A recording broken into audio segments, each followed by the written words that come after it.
du ministère de la Santé et de l'Action sociale de ce mercredi 26 août 2020. Nous avons reçu les résultats des examens virologiques ci-après. Sur 1384 tests réalisés,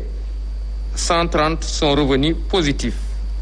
soit un taux de positivité de 9,39%. Les cas positifs se répartissent comme suit. 74 cas contacts suivis par nos services, un cas importé enregistré au niveau de l'aéroport international Blaise Diagne de Diass et 55 cas issus de la transmission communautaire répartis entre les localités suivantes. Guédiawaye en a 4, les Parcelles Assainies 4, Saint-Louis 4, Ziguinchor 4, Liberté 3,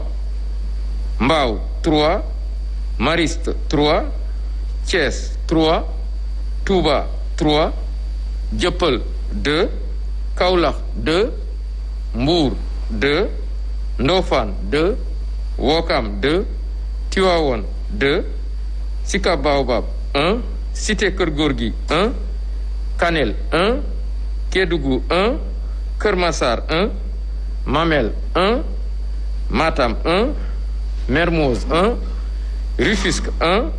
Sicap Foire 1, Sokone 1 et zone de captage 1.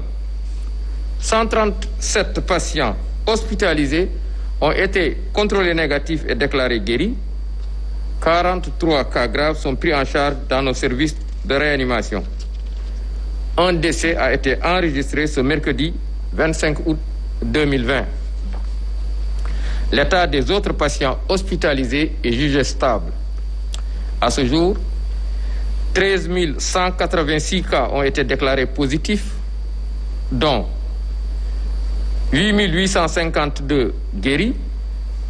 275 décédés et donc 4 058 sous traitement. Le ministère de la Santé et de l'Action sociale présente ses condoléances à la famille éplorée et souhaite un prompt rétablissement aux patients encore retenus dans nos services. Le ministère de la Santé et de l'Action sociale rappelle aux populations l'importance des mesures barrières qui sont rappelées chaque jour et pour aujourd'hui, nous vous recommandons encore une fois le port correct et obligatoire de masques couvrant la bouche et le nez même quand on parle, garder les mains propres en se lavant régulièrement à l'eau et au savon ou avec des gels de qualité. Enfin, en cas de maladie, recourir aux structures de santé et ne jamais prendre de médicaments sans avis médical. Je vous remercie de votre attention. Assalamu alaikum mbokk yi ma jottali leen communiqué bi bàyyeekoo ci ministère de la santé et de l'action sociale tey bésu alarba ñaar fukki fan ak juróom-benn ci weeru août bi ñu nekk. Ministère de la santé et de l'action sociale jot na résultat examen virologique yi may waajal yi ci junni ak ñetti téeméer ak juróom-ñett fukk ak ñeent test yi nga xam ne def nañ ko ci laboratoire yi téeméer ak fanweer ñoo ci positif ci ñooñu positif am nañ ci juróom-ñaar fukk ak ñeent cas contact am nañ ci benn cas importé mooy ku jóge bitim réew te mu ngi duggee ci aéroport international Blaise Diagne bu Diass am nañ ci juróom fukk ak juróom cas communautaire mooy ñi nga xam ne jot nañ ci doomu jàngoro ji te xamuñu ku leen ko wàll ñooñu nag seen lim nii la tëddee Guédiawaye am ci ñeent Parcelles Assainies am ci ñeent Saint-Louis am ci ñeent Ziguinchor am ci ñeent Liberté am ci ñett Mbao ñett Mariste am ñett Thiès am ci ñett Touba am ci ñett Dieuppeul am ci ñaar Kaolack ñaar Mbour ñaar Ndofane ñaar Ouakam ñaar Tivaouane ñaar Mbao benn Cité Keur Gorgui benn Kanel benn Kédougou benn Keur Massar benn Mamel benn Matam benn Mermoz benn Rufisque benn Sicap Foire benn Sokone benn et zone de captage benn téeméer ak fanweer ak juróom-ñaar si malade yi ñu hospitalisé woon wér nañu bés ni ki tey dinañu génn bu ci àllande ñeent fukk ak ñett ñu nga ci réanimation benn malade ñàkk na bakkanam bésu démb talaata ñaar fukki fan ak juróom ci weer août 2020 bi ñu nekk ñeneen ñi des hôpital ñu ngi am tan tey ci bésu tey dalee ko ci cas bu njëkk ba Sénégal jot na woññi fukki junni ak ñetti téeméer ak juróom-ñett fukk ak juróom-benn cas positif mooy maanaam ñi jot ci doomu jàngoro ji ci ñooñu nag juróom-ñetti junni ak juróom-ñetti téeméer ak juróom fukk ak ñaar wér nañ si ñaar téeméer ak juróom-ñaar fukk ak juróom ñàkk seen bakkan mu des ñeenti junni ak juróom fukk ak juróom-ñett si loxo docteur yi wala ci hôpital yi ministère de la santé et de l'action sociale mu ngi ñaanal kooku génn àdduna yàlla xare ko àjjana di ñaanal malade yi des ci lal hôpital yi wala ci loxo docteur yi yàlla may leen tan ba ñu wér ak jàmm ak salaam ministère de la santé et de l'action sociale mu ngi woo askan wi ñu sàmmonte ak digle yi nga xam ne ñu ngi koy joxe bés bu nekk ci digle yooyu nag tey ñu fàttali leen nit ñi nañu jëfandikoo masque ci anam yi ñu ko bëggee masque dafa war a muur gémmiñ ak bakkan nit ki même suy wax war na masque bi waru ko wàccee nit ñi war nañu am loxo yu set saa su nekk nañu raxasoo ak ndox ak saabu wala buñ ko amee tamit mun nañu jël ay gel mais na fekk ay gel yi nga xam ne am nañ ko ci anam yu wóor ak anam yu baax ministère de la santé de l'action sociale mu ngi leen di wax tamit képp ki nga xam ne da nga yëg ne que sa yaram dafa xaw a sutante wala maanaam da nga feebar na nga dem ci hôpital yi wala dispensaire wala nga jokkoo ak sa docteur ministère de la santé et de l'action sociale mu ngi leen di sant di leen gërëm wasalaam. Voilà ñu koy jaajëfal El Hadji Mamadou Ndiaye directeur de la prévention au niveau du ministère de la santé et de l'action sociale jaajëfal leen yéen si ni ngeen di nekkee au rendez-vous saa bu 10 heures jotee ngir dara bañ leen a ump ci tolluwaay mbas mi ñuy dëkk ndox moom mat naa léegi juróom-benn jàpp juróom-ñaari weer mu mel ni kon xayma gi tey gi li mu joxe moo di lu toll si.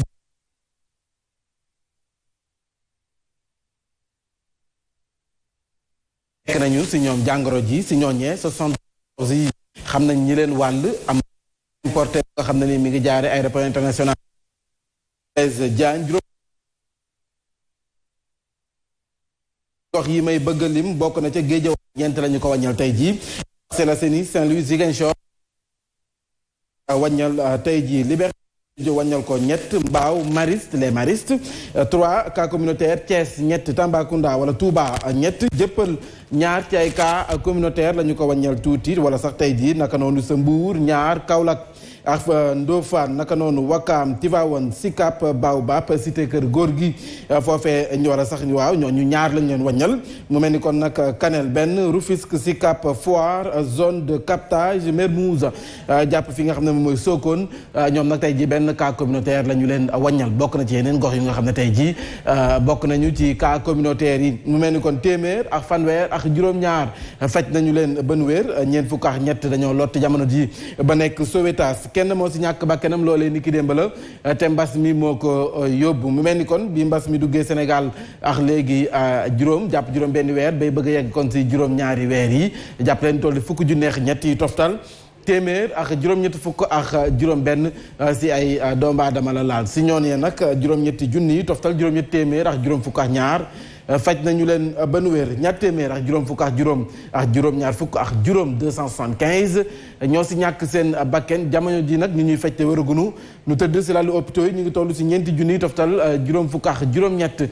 si ay doomu aadama sans plus tarder dañuy ànd ak Idrissa Diémé département bu Pikine ñu gis ne cas communautaire yi mu ngay wàññeeku jamono ji si ñeenti district yi tënku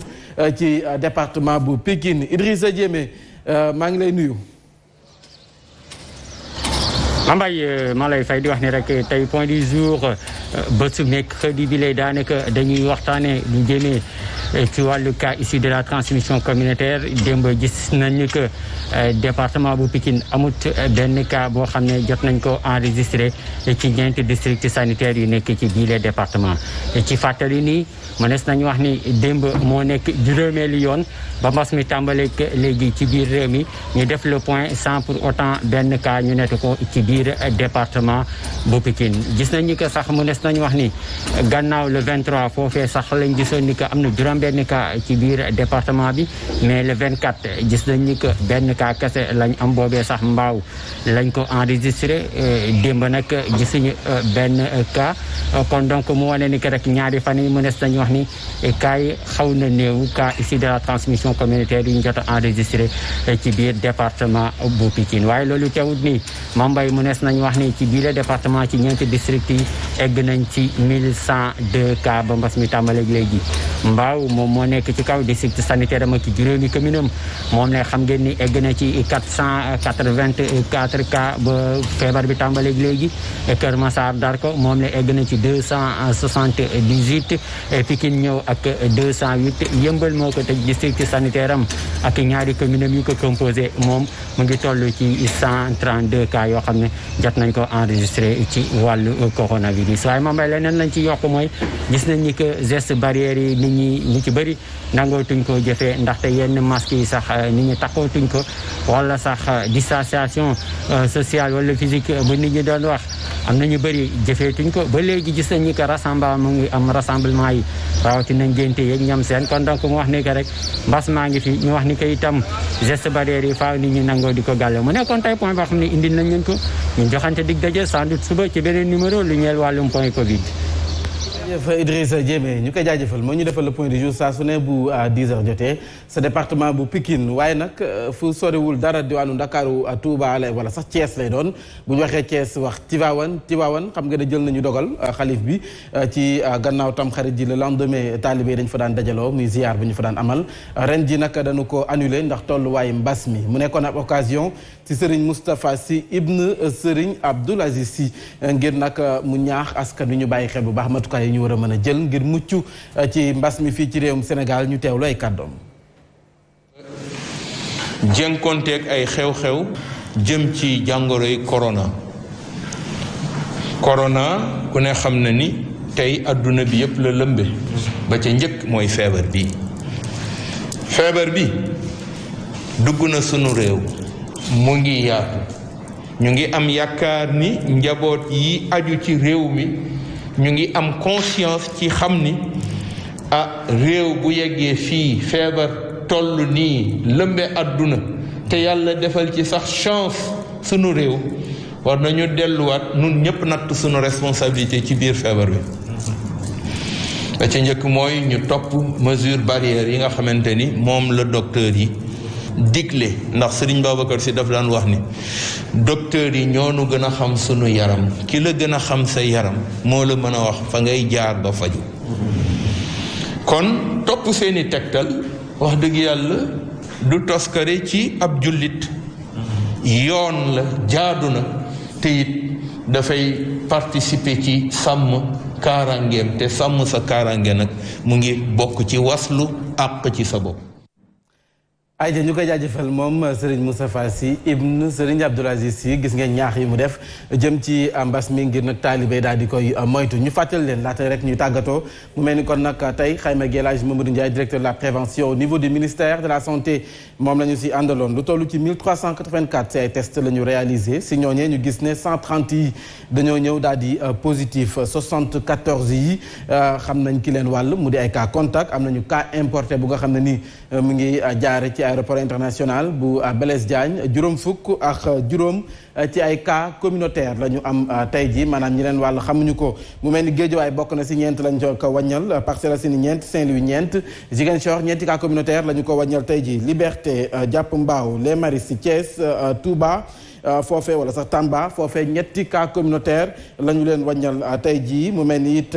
Kaolack Diofior Ouakam Mbour Tivaouane Jëppal ñaar ci ay cas communautaire la ñu leen wàññal jàpp nag fi nga xam ne moom mooy cité Kër Góor gi Kanel Rufisque Rufisque Sicap Foire zone de captage Mermoz Sokone foofee ak yeneen ci ay gox tey jii benn cas communautaire la ñu leen wàññal téeméer ak fanweer ak juróom-ñaar 137 faj nañu leen ba nu wér mu mel ni it ñeent fukk ak ñett dinañoo lott jamono ji ba nekk Sowétas kenn moo si ñàkk bakkanam ci